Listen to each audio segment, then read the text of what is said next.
Assalamualaikum warahmatullahi wabarakatuh. Selamat pagi. Senang sekali hari ini kita bertemu kembali. Saya akan menerangkan tentang menentukan status gizi ibu hamil. Ya, ibu hamil ini sangat penting untuk mendapatkan perhatian dalam penentuan status gizinya karena hal itu akan berpengaruh terhadap ibu itu sendiri dan terhadap janin yang ada di dalam badan ibu hamil. Baik, saya akan mengawali penjelasan saya pada hari ini dengan konsep umum tentang nutrisi, karena ini sangat penting. Nutrien atau zat gizi adalah zat yang terdapat di dalam makanan dan sangat diperlukan oleh tubuh untuk proses metabolisme, mulai dari proses pencernaan, penyerapan makanan di dalam usus halus, kemudian transportasi oleh darah untuk mencapai target dan menghasilkan energi untuk pertumbuhan tubuh, pemeliharaan jaringan tubuh, dan proses biologis, penyembuhan penyakit apabila sedang sakit, dan daya tahan tubuh. Ya. Dan nutrien atau nutrition atau gizi adalah keseimbangan antara zat gizi yang masuk ke dalam tubuh atau intake dari makanan dengan zat gizi yang dibutuhkan untuk keperluan proses metabolisme tubuh. Nutritional status atau status gizi adalah keadaan yang diakibatkan oleh keseimbangan antara asupan zat gizi dari makanan dengan kebutuhan zat gizi yang diperlukan untuk metabolisme tubuh. Jadi di sini, nutritional status itu keseimbangan ya antara asupan dan kebutuhannya. Jadi apabila kebutuhannya itu lebih kecil daripada intake atau dari asupan, maka yang ada adalah penimbunan atau ditimbun ya, yang lebih tadi ditimbun oleh tubuh. Sehingga apabila itu terjadi terus-menerus, maka akan terjadilah status gizi yang tidak seimbang, yaitu artinya bisa menjadi overweight misalnya, atau bahkan ke obesitas.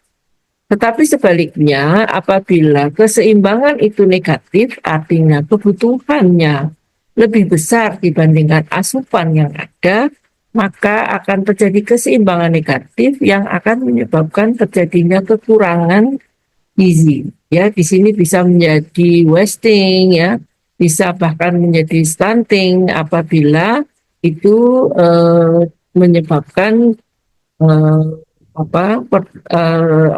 menyebabkan kegagalan pada pertumbuhan vertikal. Nah, setiap individu membutuhkan asupan gizi yang berbeda. Ya, jadi individu itu unik. Ya, artinya individu yang satu dengan individu yang lain itu tidak sama dalam kebutuhan zat gizinya. Kebutuhan gizi setiap individu berbeda. Ya, hal itu tergantung pada usia, tergantung pada seks atau jenis kelamin, tergantung pada daily activity, tergantung pada kebutuhan harian, ya, kebutuhan harian atau aktivitas harian, dan tergantung pada ukuran tubuh. Di sini bisa berat badannya, bisa tinggi badan. Jadi seseorang yang mungkin usianya sama, tetapi jenis kelaminnya berbeda, tentu akan menyebabkan perbedaan pada kebutuhannya. Ya, usianya sama, tetapi daily activity-nya berbeda, maka juga akan menyebabkan perbedaan dalam kebutuhan zat gizi. Ya, sehingga tidak bisa disamakan antara individu yang satu dengan individu yang lain. Oleh karena itu perlu adanya assessment atau pengukuran untuk kebutuhan gizi masing-masing individu. Nah, indikator status gizi adalah tanda-tanda yang dapat diketahui untuk menggambarkan status gizi seseorang. Contohnya, seseorang yang menderita anemia sebagai tanda bahwa asupan zat besinya tidak sesuai dengan kebutuhannya. Gemuk sebagai tanda asupan makanan, sumber energi, dan kandungan lemaknya melebihi dari kebutuhannya. Jadi indikator status gizi itu menggambarkan status gizi seseorang, apa yang ada berdasarkan dari asupan tadi dan berdasarkan dari kebutuhannya ada. Macam-macam metode penentuan status gizi ya. Di sini ada antropometri, kemudian ada laboratorium, ada penentuan status gizi berdasarkan klinis, ada berdasarkan survei konsumsi pangan, dan ada berdasarkan faktor ekologi. Nah, ini. Penentuan status gizi di sini metodenya ada asupan zat gizi, ya, ini ada tingkat kekurangan gizi, kemudian metode yang digunakan. Jadi misalnya menggunakan metode survei konsumsi pangan, tingkat kekurangan gizi yang bisa diketahui adalah asupan zat gizi tidak cukup, ya. Misalnya apa ya? Ini pada konsumsi pangan ya, jadi misalnya karbohidratnya mungkin tidak cukup ya. Kemudian penurunan persediaan gizi dalam jaringan, itu metode yang digunakan adalah biokimia. Kemudian penurunan persediaan gizi dalam cairan tubuh, itu metode yang digunakan adalah biokimia. Penurunan fungsi jaringan, di sini bisa digunakan biokimia atau bisa digunakan secara antropometri. Dan berkurangnya aktivitas enzim yang dipengaruhi zat gizi, terutama protein, maka metode yang digunakan adalah biokimia atau teknik molekuler. Perubahan fungsi, maka metode yang digunakan adalah kebiasaan atau physiological. Tingkat kekurangan gizi dengan menggunakan gejala klinik, maka metode yang digunakan adalah klinis, dan tanda-tanda anatomi, maka yang digunakan adalah metode yang digunakan adalah klinis ya. Ini dari sumber bukunya Gibson. Kemudian mengapa ibu hamil harus ditentukan status gizinya? Ya, yang pertama untuk menjaga kesehatan ibu, yang kedua untuk menjaga pertumbuhan janin, yang ketiga untuk persiapan persalinan, dan yang keempat untuk persalinan pasca persalinan ya. Jadi untuk ibu hamil itu ada 4 tujuan ya, mengapa status gizinya harus ditentukan ya. Yang pertama tadi ibu menjaga kesehatan ibu. Jadi kalau ibunya tidak sehat, maka akan mengganggu pertumbuhan janinnya. Nah ini ya, maka perlu juga untuk menjaga pertumbuhan janin ya. Jadi kalau ibunya sehat, harapan kita pertumbuhan janinnya akan baik begitu. Kemudian persiapan persalinan, karena kita tahu ya, teman-teman pasti tahu, pasti paham bahwa persalinan itu membutuhkan energi ya pada saat persalinan.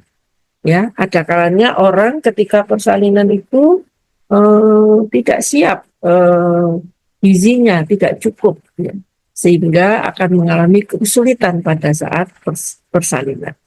Kemudian yang keempat untuk persiapan pasca persalinan. Kita tahu bahwa pada pasca persalinan di situ ada penyembuhan pasca pasca persalinan sendiri. Kemudian ada masa nifas. Di dalam pasca persalinan juga ada masa menyusui. Jadi pada saat itu tidak bisa dilakukan setelah persalinan, baru kita melakukan menentukan status gizinya, kalau cukup atau tidak, itu terlambat sekali. Oleh karena itu perlu dilakukan penentuan status gizi pada saat hamil, sehingga ketika ibunya melahirkan maka hal-hal yang terjadi pasca persalinan itu sudah bisa disiapkan. Ya, misalnya menyusui, tidak bisa menyusui itu baru dilakukan persiapannya setelah ibunya melahirkan, terlambat. Jadi harus dilakukan pada saat ibunya masih pada posisi hamil. Nah, ini perubahan fisiologi oleh sebab kehamilan, ya. Di sini kita melihat dulu kebutuhan gizi ibu hamil itu tergantung pada satu kondisi kesehatan ibu sendiri. Kita tahu bahwa ibu yang misalnya ibu hamil sedang masih pada status gizi, masih kek, ya, tentu harus dipulihkan dulu, kek harus diperbaiki dulu, ya. Nah, pada ibu yang kek maka perlakuannya pasti akan berbeda dengan ibu yang normal. Ya. Kemudian usia kehamilan, kita tahu bahwa pada saat trimester 1 dan trimester 2 serta trimester 3 itu membutuhkan asupan zat gizi yang berbeda. Tidak bisa disamakan ketika ibu ini masih pada trimester 1, konsumsi intake-nya itu sama dengan ibu yang trimester 2, tidak bisa. Jadi harus ada perubahan, harus ada pertambahan. Jadi usia kehamilan itu sangat berpengaruh terhadap kebutuhan gizi. Kemudian aktivitas ibu, ya, sama dengan ketika kita memahami kebutuhan asupan atau kebutuhan gizi seseorang itu tergantung pada asupan. Ya, apalagi ini pada saat ibu sedang hamil, tentu akan berbeda, ya, pada saat ibu hamil yang tidak beraktivitas terlalu banyak dengan ibu yang sedang hamil tapi aktivitasnya banyak, tentu berbeda. Kemudian yang keempat, ukuran tubuh ibu, ya. Ukuran tubuh ibu ini sangat penting, ya. Jadi ibu yang memiliki tinggi badan dan berat badan yang berbeda tentu memiliki kebutuhan yang berbeda. Nah, pengaturan gizi ibu hamil itu disebabkan oleh apa? Ya, jadi banyak faktor, ya, tadi. Jadi ada beberapa hal. Nah, di sini saya sampaikan pengaturan gizi ibu hamil itu disebabkan pertama karena satu, adanya penyesuaian faali selama kehamilan, ya. Kemudian adanya peningkatan basal metabolik. Dan yang ketiga, adanya peningkatan kalori oleh karena adanya peningkatan basal metabolik, ya. Pada ibu hamil tentu basal metaboliknya akan meningkat dibandingkan ibu yang tidak hamil, ya. Oleh karena adanya peningkatan basal metabolik maka sudah otomatis akan terjadi peningkatan kalori. Kemudian dengan peningkatan kalori maka akan menuntut peningkatan kebutuhan asupan. Kemudian yang keempat, adanya perubahan hormonal. Ada peningkatan hormon HCG, kemudian ada peningkatan hormon estrogen dan progesteron. Ya. Nah, peningkatan hormon ini akan menyebabkan mual, muntah, motilitaritas lambung yang berubah. Ya. Perubahan ini akan menyebabkan kita harus melakukan modifikasi pada saat pemberian asupan pada ibu. Kemudian perubahan fungsi pencernaan, di sini penyerapan makanan lebih lama, ya. Jadi ada tadi motilitas lambung yang berubah, ya, sehingga menyebabkan penyerapan makan yang lebih lama. Ini akan meningkatkan absorpsi nutrien karena timbul, sehingga akan menimbulkan obstipasi. Kemudian yang ketujuh, peningkatan fungsi ginjal sehingga banyak cairan yang diekskresi pada pertengahan kehamilan dan sedikit cairan diekskresi pada bulan-bulan terakhir. Ya. Jadi ada peningkatan fungsi ginjal, ya. Kemudian peningkatan volume dan plasma darah hingga 50%. itu yang menyebabkan jumlah eritrosit 20-30% ya, sehingga terjadi penurunan atau hemodilusi dan konsentrasi hemoglobin ya. Oleh karena itu, pada wanita yang tidak hamil, pada wanita dewasa tidak hamil, HB normal itu 12. Sementara pada ibu hamil, HB normal adalah 11. Ya. Itu terjadi karena ini jumlah eritrositnya ya mengalami ini ya jumlah eritrosit 20-30%, terjadi penurunan hemodilusi dan konsentrasi hemoglobin.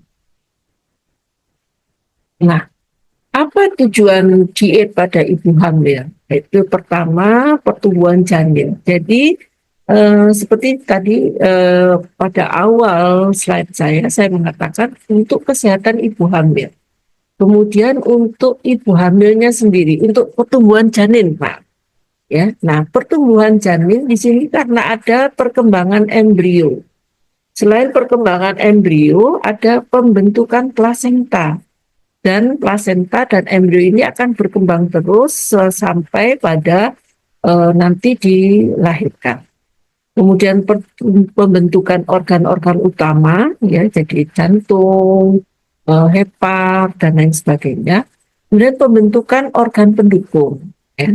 Kemudian penyimpanan cadangan nutrisi, dan kesehatan ibu pada saat ante, durante, dan postnatal. Jadi pada saat ibu hamil, kemudian nanti pada saat persalinan, dan postnatal, pada saat ibu pasca persalinan. Nah, persiapan pasca persalinan atau postnatal itu pada masa menyusui. Jadi pada saat menyusui itu dibutuhkan banyak energi ya. Disitulah maka tujuan diet ibu hamil itu dibangun pada saat ibu sedang hamil. Nah, penambahan nutrisi di sini kebutuhan nutrisi berbeda pada tiap semester, pada tiap trimester ya. Tadi saya sampaikan bahwa perbedaan pemberian nutrisi itu tergantung juga pada usia ibu hamil, usia kehamilan. Jadi pada trimester 1 dan pada trimester 2 serta pada trimester 3 itu berbeda, tidak bisa disamakan ya.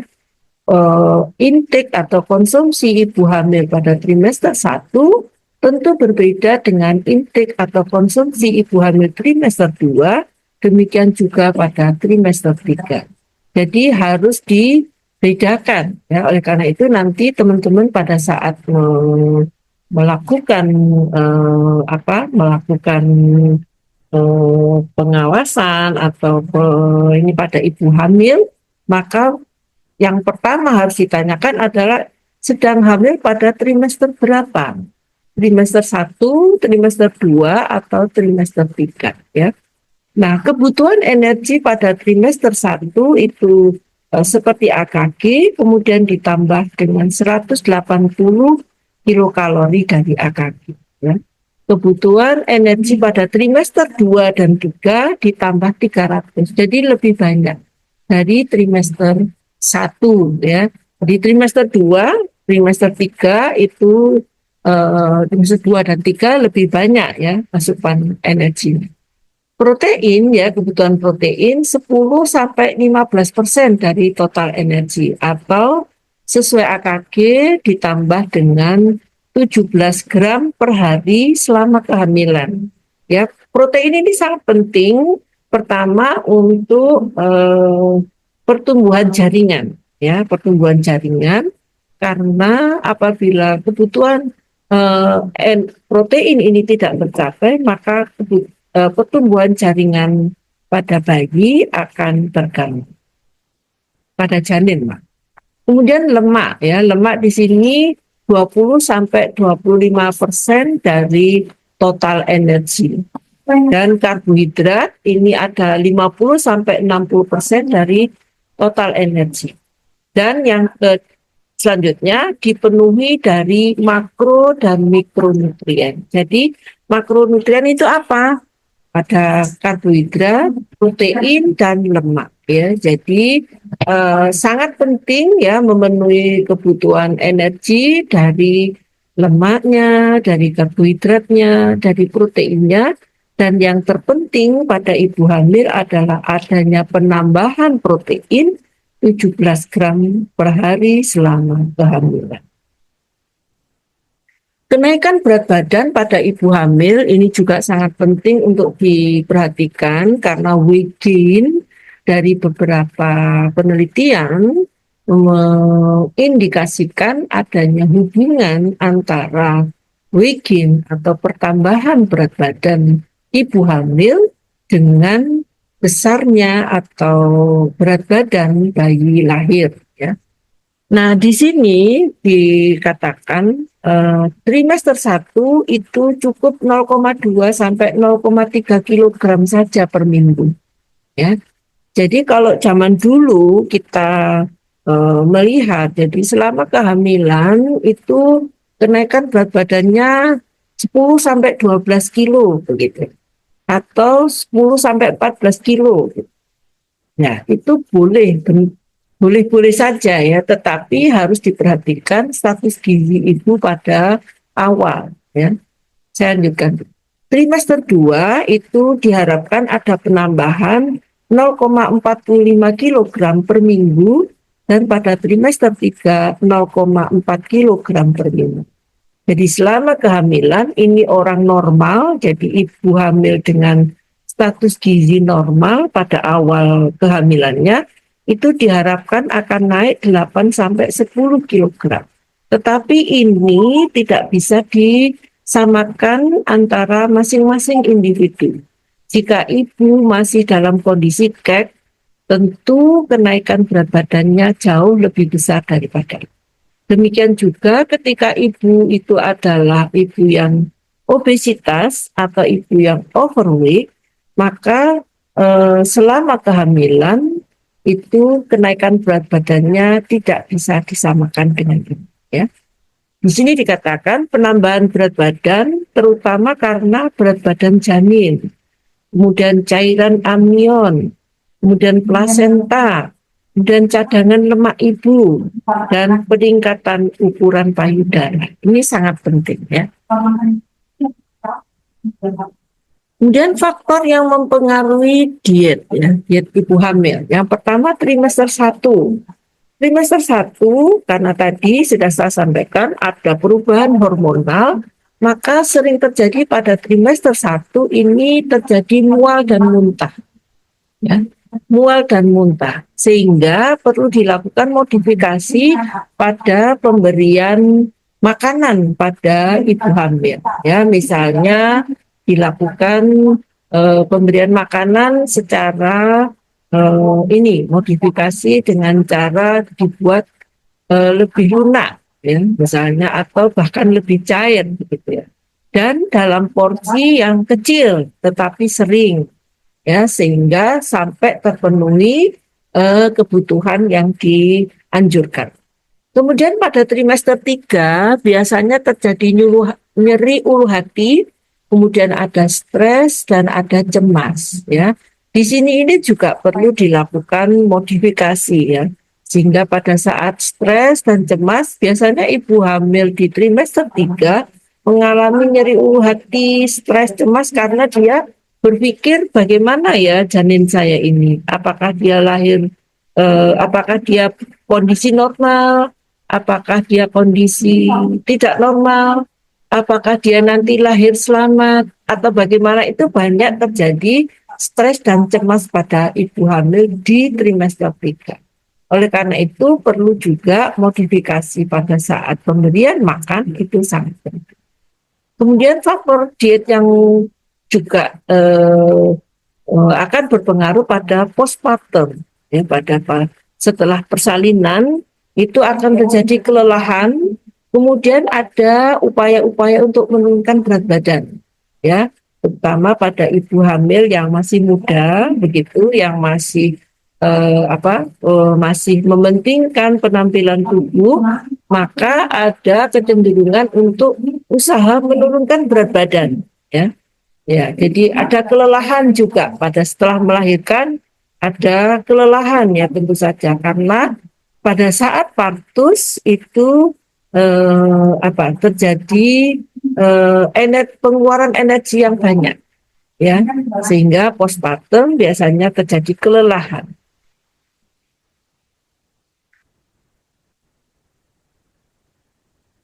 Nah, itu. Suplementasi pada ibu hamil di sini pada kondisi anemia ini ada FE ya. Ini FE ya.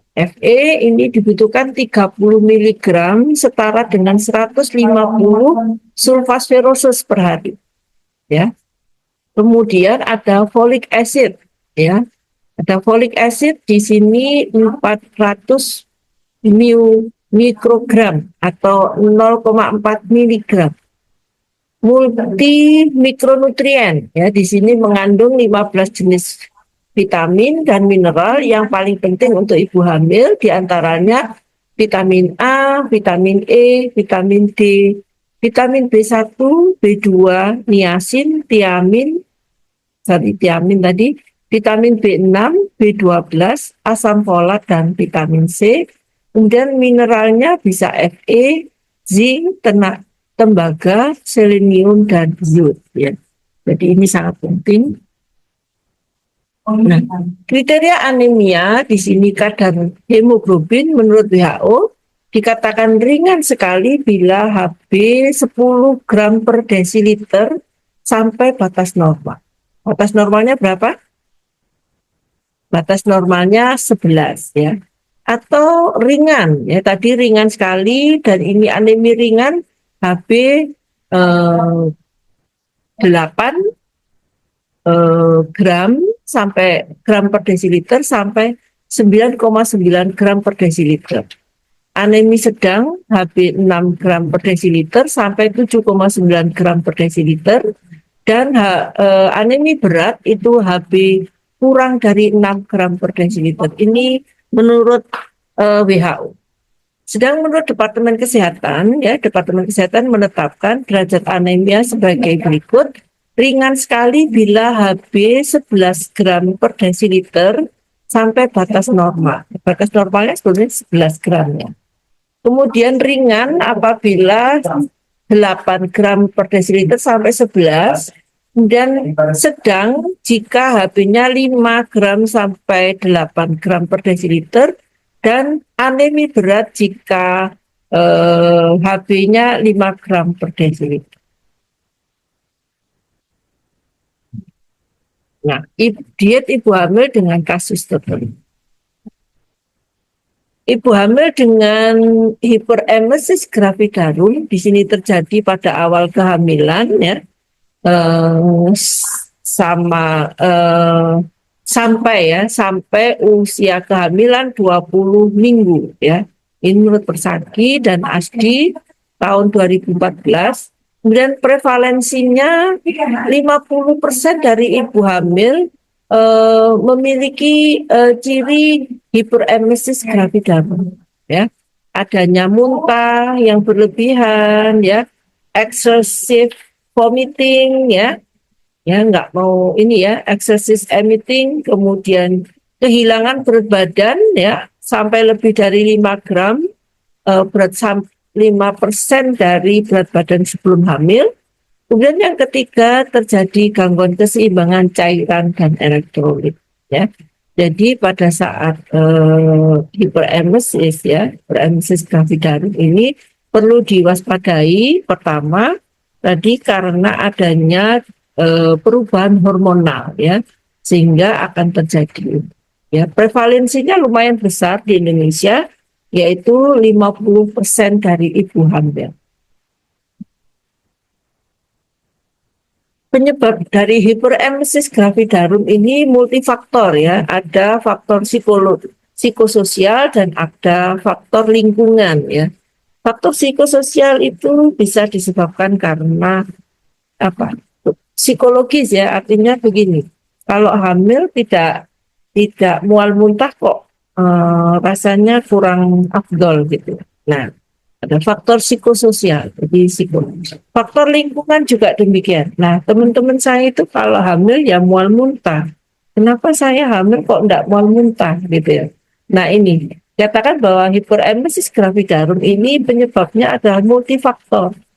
Bisa psikososial, bisa lingkungan. Jadi lingkungan itu juga sangat besar pengaruhnya. Lingkungan berpengaruh terhadap psikis. Nah, psikis tadi nanti akan berpengaruh pada fisik. Ya. Nah, pencegahannya bagaimana? Yang pertama menghindari pemicu HG tadi, hormon tadi ya. Nah, kemudian yang kedua terapi gizi ya. Itu tadi modifikasi gizi, misalnya kalau mual muntah pada trimester 1, maka perlu dilakukan modifikasi, misalnya tidak boleh lagi makan dengan model yang sama dengan ketika dia belum hamil, maka makanannya harus mungkin lebih lembek dulu, kemudian atau bahkan kalau dia sukanya cair, suka minum jus, ya sudah minum jus aja. Atau bisa digunakan makan dalam kondisi makanan kondisi hangat dan sedikit tapi sering, ya. Kemudian yang ketiga, diet yang meminimalisir makanan berlemak. Jadi pada saat hiperemesis bisa dilakukan dengan terapi seperti ini, jadi meminimalisir makanan yang berlemak. Jadi menekan rasa mual dan muntah. Jadi goreng-gorengannya mungkin dihindari dulu begitu ya. Atau makanan yang berlemak apa misalnya yang santan misalnya dan lain sebagainya. Itu sebaiknya dihindari dulu. Jadi buat makanan yang lebih segar. Kemudian pemeriksaan klinis terkait dengan gizi ya. Jadi ini ada fatigue atau lemas ya. Jadi pada ibu hamil biasanya terjadi fatigue ya, fatigue kayak lemes, ya, kelelahan gitu seperti itu. Kemudian konjungtiva anemis ya, pucat ya di konjungtivanya. Kemudian mual, muntah, hipersalivasi ya. Kemudian sering meludah ya karena hipersalivasi, sering meludah, tidak ada nafsu makan atau anoreksia. Kemudian yang ke-8 tanda-tanda dehidrasi. Ini yang harus kita perhatikan ya, sehingga ini harus ditanggulangi supaya apa? Kalau tidak ditanggulangi nanti akan mengganggu status gizi ibu dan akan mengganggu pertumbuhan janin pada saat awal ya. Jadi trimester 1 ini sangat rawan ya. Ya, syarat dan prinsip diet yang pertama memenuhi kebutuhan energi ya. Energi di trimester 1 ingat ditambah 180 kilokalori. Kemudian kebutuhan zat gizi makro ya. Karbohidrat, protein, lemaknya harus diperhatikan. Kemudian kebutuhan zat gizi mikro tadi ini dikatakan ada suplementasi piridoksin atau B6, tiamin, B1. Ya. Ini ada mikronutrien yang lain, ada kalsium, ya, kemudian vitamin B12, ada asam folat, ada vitamin D, ada zat besi, ada yodium. Ini perlu diberikan tambahan. Jika ibu hamilnya ini intake-nya dianggap tidak cukup, maka perlu diberikan suplementasi berupa ini ya, vitamin-vitamin atau ini ya, didapat dari luar karena ibunya tidak cukup makan.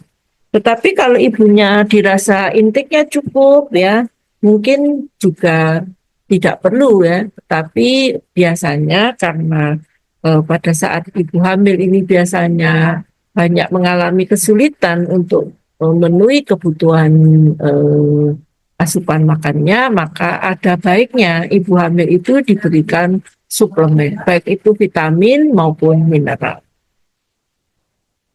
Kemudian anjuran diet ya, kebutuhan cairan di sini 35 sampai 40 ml per kilogram berat badan.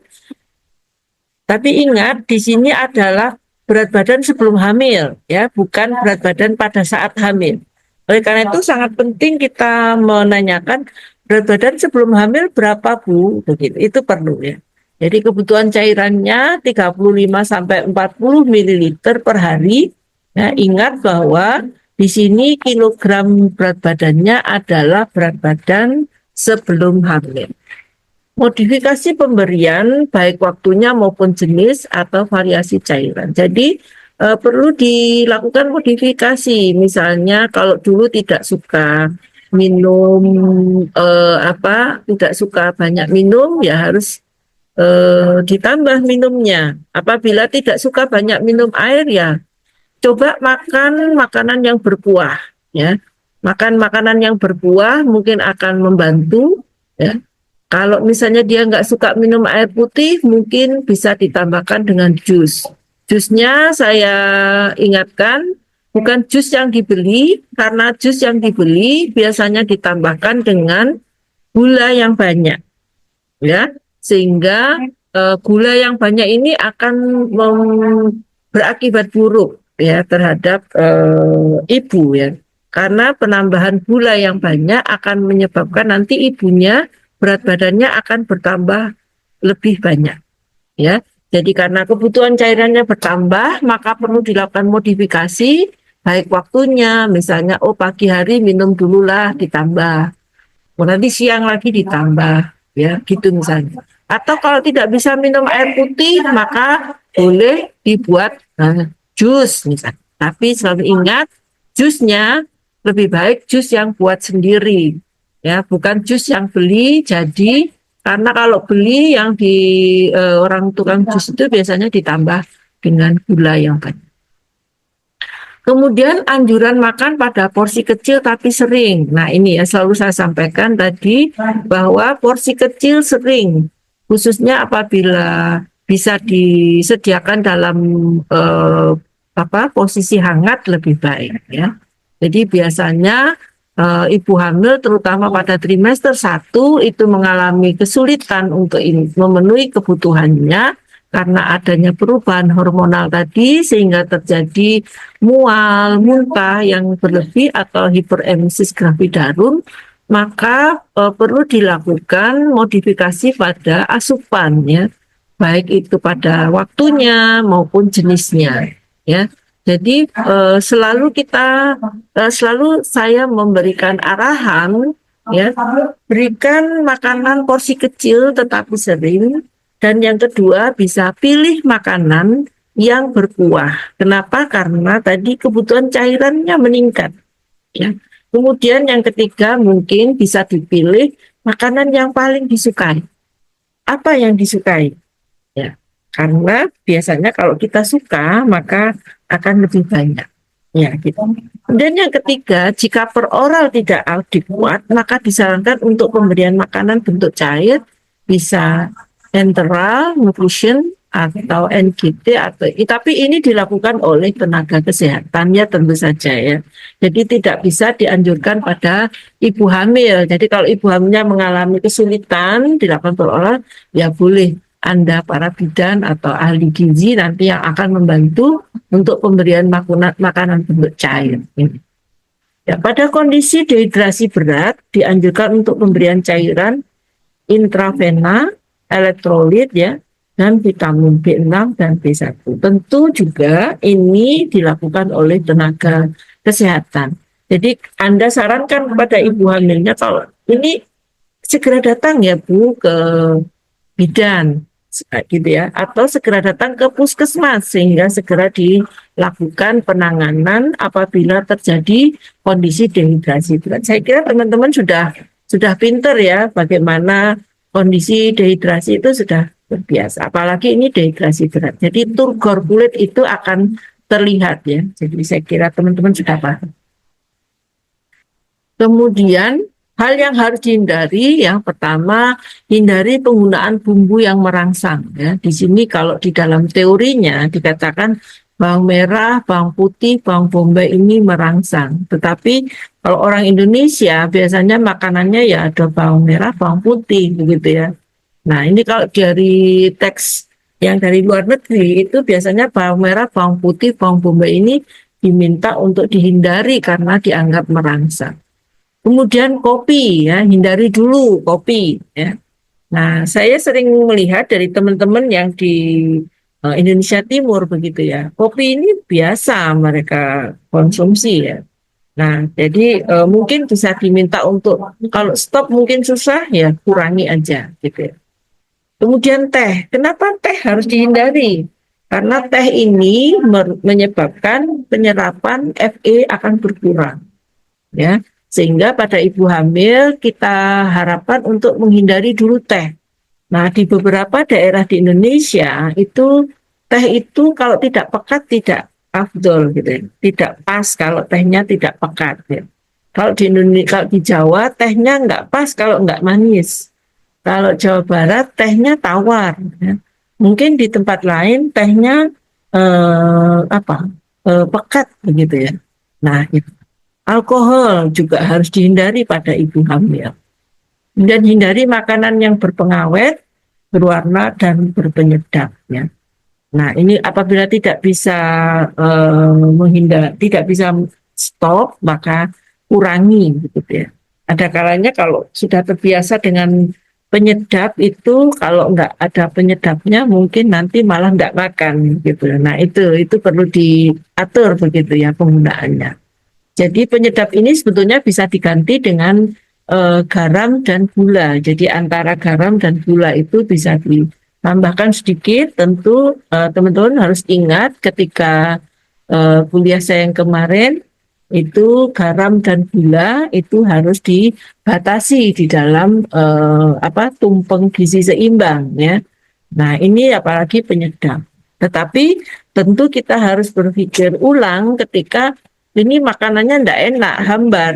Maka justru akan merugikan ibu hamil karena intiknya justru akan berkurang. Nggak makan sama sekali karena anyep gitu ya. Apa kalau orang Jawa bilang anyep gitu ya, nggak ada rasanya. Kemudian makanan berlemak, bersantan kental, gorengan, jeroan, cake dan lain-lain ini hindari dulu ya. Kenapa? Seperti tadi makanan berlemak itu berlemak, bersantan, kemudian gorengan ini terutama pada mereka yang sedang mual muntah itu akan memperparah ya, sehingga hindari dulu makanan yang bersantan kental, yang gorengan, yang berlemak dihindari dulu. Atau jeroan, nah ini hati-hati karena tadi harus dikurangi lemak tadi. Cake juga. Kenapa harus dihindari? Karena penambahan karbohidrat dalam hal ini gula yang banyak akan meningkatkan pertambahan berat badan ibu hamil yang banyak. Nah, selanjutnya bahan makanan yang dianjurkan apa nih? Jadi di sini saya menuliskan kentang, pisang, roti, biskuit, permen jahe. Kenapa kok jahe? Ya, wedang atau permen jahe. Ya, jahe itu bisa mengurangi mual.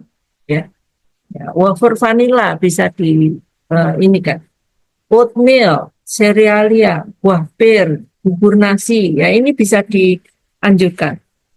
Bagelen juga bisa dianjurkan ya. Sehingga dengan demikian ibu hamil itu akan terpenuhi kebutuhan energinya. Nah, pada preeklamsi ya, prevalensi di negara maju itu hanya 2-5%. Di negara berkembang lebih besar lagi, 10%. Ya. Nah, jadi lebih besar ya. Preeklamsi ini menjadi penyebab morbiditas dan mortalitas yang tinggi. Jadi perlu diawasi. Saya kira teman-teman sudah paham tentang preeklamsia ini tanda dan gejalanya. Ya, ini. Kemudian preeklamsia ini akan menyebabkan pertumbuhan janin yang terhambat. Selanjutnya, risiko kehamilan prematur ini juga sangat besar pada preeklamsia. Kadang-kadang justru harus diterminasi, ya, harus segera dilahirkan, ya, kalau ibunya mengalami preeklamsi. Kemudian resiko kematian ibu dan janin sangat tinggi, ya. Oleh karena itu perlu dipertimbangkan, ya, untuk preeklamsia. Nah, bagaimana dietnya? Nah, gambaran umumnya sindrom multisistemik yang terjadi pada usia kehamilan 20 dengan tanda dan gejala hipertensi atau sistolik lebih dari sama dengan 140 miligram Hg air raksa dan diastol lebih dari sama dengan 90 milimeter Hg pada 2 kali pemeriksaan. Jadi diperiksa 2 kali, artinya ada konfirmasi, dikonfirmasi ulang. Jadi pada pemeriksaan misalnya pada UK, pada usia kehamilan sebelumnya, pada pemeriksaan sebelumnya, ternyata sistoliknya sudah tinggi. Pada pemeriksaan sekarang pun masih tinggi. Berarti itu bisa dicurigai terjadinya preeklamsi. Nah, protein uri, ya, terjadi protein uri, ya, di sini dip, dipstick, ya, 2+ atau menggunakan dipstick itu 2+ atau lebih dari 200 miligram dalam 24 jam. Ya, protein uri, ya. Protein uri ini sebetulnya tidak boleh, ya, ada pada ibu hamil. Protein itu sama sekali dilarang ada di dalam urin, ya, apalagi pada ibu hamil. Kemudian gangguan keseimbangan cairan dan kenaikan berat badan yang cepat, ya, atau lebih, ya, karena adanya edema. Nah, ini, ya. Jadi pada preeklamsi biasanya terjadi edema, ya, sehingga ini perlu diwaspadai. Kemudian mual, muntah, dan pusing. Ya, ini. Jadi selalu diwaspadai adanya mual dan muntah. Apalagi ini ditambah dengan protein uri, ya, ada protein uri, kemudian ada kenaikan sistolik dan diastolnya, ya, pada 2 kali pemeriksaan. Di pemeriksaan sebelumnya dan pemeriksaan sekarang terjadi peningkatan. Nah, itu perlu dilakukan perlu dicurigai, ya. Kemudian harus diperiksa protein uri, mual, muntah, dan pusing, ya. Nah, ukuran makanan lengkap untuk 1 hari bagi ibu hamil. Nah, ini contoh. Jadi nasi atau pengganti bisa 4 sampai 6 piring ini, ya. Banyak ini, ya. 200 gram. Dan lauk hewani 40 gram, kemudian lauk nabati 50 gram, sayuran 100 gram, buah-buahan 100 gram. Jadi tidak boleh dilupakan apa tadi kemarin itu, tidak boleh dilupakan menu seimbang. Ya, jadi ada protein, ada karbohidratnya, ada proteinnya, ada lemaknya, ada sayuran, ada buah, dan yang terpenting juga lagi seperti kemarin adanya aktivitas fisik, ya. Tidak boleh ibu hamil itu hanya tiduran saja, tidak boleh. Ibu hamil juga harus bergerak, harus melakukan aktivitas fisik, ya. Kemudian ibu hamil juga harus tetap menjaga hygiene dan sanitasinya, ya. Jadi ketika ibu hamil mau makan, ya harus dipelihara juga kebersihan alat makannya. Lingkungan ibu hamil, misalnya tempat tidurnya atau tempat mandinya dan lain sebagainya. Pada ibu hamil juga harus memperhatikan hygiene dan sanitasi, juga harus diajari misalnya mengganti celana dalamnya, itu sangat penting, ya, atau mengganti bra. Branya itu harus sering diganti, ya. Kadang-kadang kita berpikir masa gitu harus diajarin, nggak bisa. Dalam ilmu sosial tidak ada yang otomatis. Tidak ada yang otomatis dalam ilmu sosial. Kalau ilmu pasti, matematika, itu otomatis. 2 ditambah 2 menjadi 4. Tapi kalau ilmu sosial, 1 ditambah 1 tidak selalu menjadi 2. Suami, istri tidak selalu menjadi 2. Bisa menjadi 4, bisa menjadi 6, bisa menjadi 1. Ya, jadi oleh karena itu saya berharap teman-teman selalu mengingatkan ibu hamilnya apapun ya, sekecil apapun harus diingatkan ya. Misalnya mengganti celana dalam, Bu, celana dalamnya sering ganti. Ajarin ibu hamilnya untuk memilih celana dalam yang menyerap ya, misalnya yang kain katun. Jangan izinkan ibu hamil menggunakan celana dalam yang rendah, yang apa ya, yang bukan dari katun ya, banyak sekali ya di sekarang ini yang bagus-bagus itu, tapi belum tentu baik, karena sangat penting ibu hamil untuk menjaga hygiene dan sanitasi. Nah, di dalam diskusi kita minggu lalu, di dalam pelajaran gizi seimbang ya, diantaranya adalah hygiene sanitasi. Nah, perlu Anda terapkan juga di dalam ibu hamil ini. Jadi hygiene sanitasi termasuk di dalamnya tidak hanya alat makan dari ibu hamil, tetapi baju ibu hamil harus sering ganti ya. Kemudian branya, terutama untuk persiapan menyusui nanti ya. Branya harus diganti ya. Kalau tidak boleh 2 kali sehari, 2 kali sehari ya, oke lah setiap hari harus ganti branya, celana dalam dan lain sebagainya. Itu harus diajari ya, tidak ada yang otomatis. Lalu biar.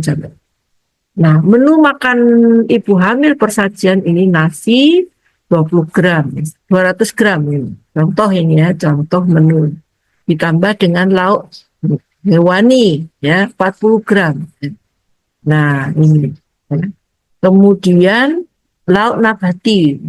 Kenapa kok harus ada lauk hewani dan lauk nabati? Kenapa? Karena tidak ada satupun zat gizi makanan itu yang memiliki zat gizi yang lengkap. Ya, kita tahu kalau tempe itu kacang-kacangan, ya, tentu dia memiliki zat gizi yang berbeda dengan apa yang ada di dalam lauk hewani. Dan mungkin ada yang tidak ada di dalam lauk hewani dipenuhi dari lauk nabati. Nah, sayuran ini sangat penting ya, terutama pada trimester 3 ya, di mana terjadi konstipasi atau obstipasi, maka perlu diberikan sayuran. Kalau sayuran bisa macam-macam ya, bisa kangkung, bisa bayam, bisa moringa ya, bisa katuk ya, dan lain sebagainya.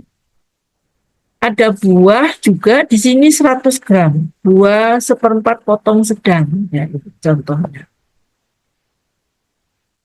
Nah, ini lagi ya, contoh susunan ya, menu makan. Jadi ini contohnya satu. Jadi ini tergantung, kalau menu itu kan tergantung bayarnya. Mungkin kalau teman-teman ada di kelas 1, kelas 2, kelas 3 kan bisa modifikasinya bisa berbeda-beda. Tetapi yang perlu diingat adalah trimester 1, trimester 2, dan trimester 3 kebutuhannya berbeda. Ya. Nah, ini ada selingan pagi, selingan sore ya, dan makan malam. Baik. Ini untuk sementara pada pertemuan kita hari ini, barangkali ada pertanyaan. Di sini eh, saya buka pertanyaan untuk Anda, tetapi saya tutup dulu slide saya. Ini rekamannya dimatikan dulu.